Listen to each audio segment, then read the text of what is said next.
মহাপুৰুষ শ্ৰীমন্ত শংকৰদেৱ নামধৰ্ম সমাজ অসমৰ ৰঙিয়া জিলা সমাজৰ দ্বিবাৰ্ষিক অধিৱেশন ভাগ অহা 2027 বৰ্ষৰ 23, 24, 25, 26 চাৰিদিনীয়া বৰ্ণাঢ্য কাৰ্যসূচীৰে হাজালপাৰা গাঁৱৰ কলাকুছি নামঘৰৰ কেন্দ্ৰ কৰি অনুষ্ঠিত কৰিবলৈ প্ৰয়াস কৰা হৈছে।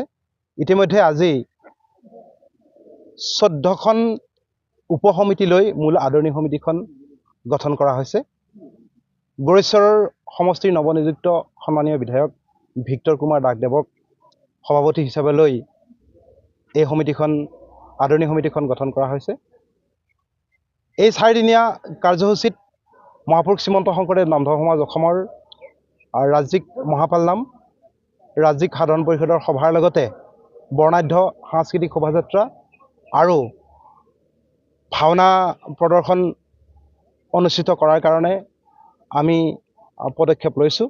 আশা কৰিছোঁ ভক্তপ্ৰাণ বা বান্ধৱ তথা ৰাইজে এই অনুষ্ঠানটিলৈ আহি আমাক সৰ্বতো প্ৰকাৰে সহায় আৰু সহযোগিতা আগবঢ়াই এই অধিৱেশন ভাগ সাফল্যমণ্ডিত কৰাৰ কাৰণে আমি মিডিয়াৰ যোগে আজি আহ্বান জনাইছোঁ। কিমান মানুহৰ সমাগম?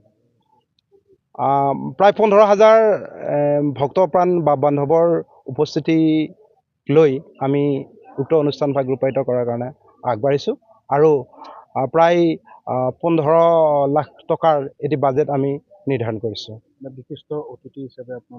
বিশিষ্ট অতিথি হিচাপে এতিয়া আমি বিশেষ সিদ্ধান্ত লোৱা নাই যদিও পৰৱৰ্তী সাধাৰণ সভাত আমাৰ উপসমিতিবিলাকৰ সভা অনুষ্ঠিত হ'ব, তাত আমি সিদ্ধান্ত ল'ম। কিমানখন জিলাই অংশগ্ৰহণ কৰিব? মহাপুৰুষ শ্ৰীমন্ত শংকৰদেৱ নামধৰ্ম সমাজ অসমৰ প্ৰায় 17খন জিলা সমিতি আছে।